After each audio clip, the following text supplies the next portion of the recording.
On each table there should be these handouts.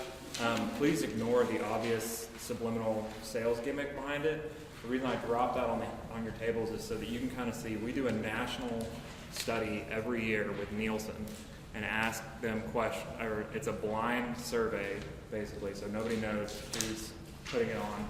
And they reach out and ask consumers, what are you looking at when you're looking at and evaluating different types of businesses, or trying to kind of understand what you want out of a business and what you look at. And the things that I thought were most interesting are the keywords down there towards the bottom, and kind of on the backside, what all people say and think in terms of credibility.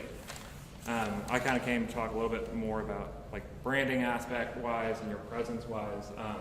I can say that BBB here locally, we've been here since 1912. Nationwide, even across North America for over 100 years. And in our central Oklahoma office, each BBB, not a lot of people know, but are independent offices.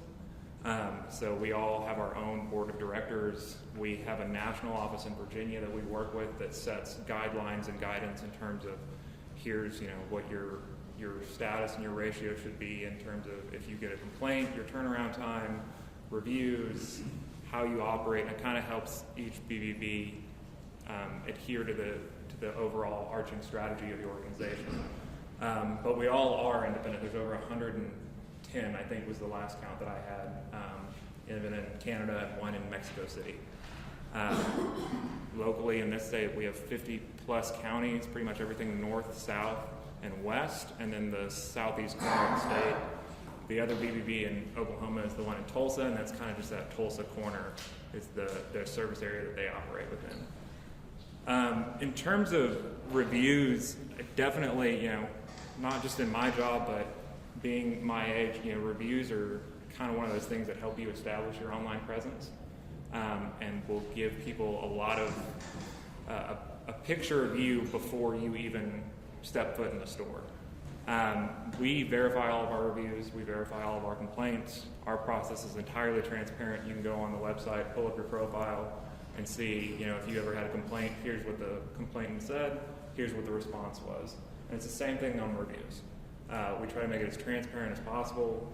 I will mention that, it's entirely free to have a profile on bbb.org. One of the good things about BBB is we're a trusted partner with Google. So generally, if you look up your business's name, within the first page, most of the time, 1 to 2 pages, your BBB profile, if you have one, will pop up.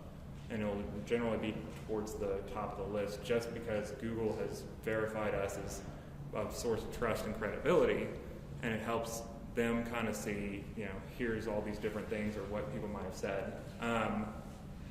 In terms of like your brand and strategy wise, I would say your strategy has to be comprehensive in anything you do. Because if it's not, there's going to be parts that get left out. One of the key things that we tell people is to stay flexible. Make sure you stay relevant, but make sure that there is a degree of flexibility and consistency in your messaging. Because if you're messaging one thing one year, you're messaging another thing the next year, and there's not an obvious, here's kind of what led into our new message, that could raise some heads, and people would generally ask more questions. But yeah, definitely reputation management is pivotal nowadays, and it's something that you see a lot of businesses either doing or not doing, and if they're not doing it, they're slowly fading out and dying off. That's pretty much all I had kind of on that aspect. I don't know if there was any questions or anything.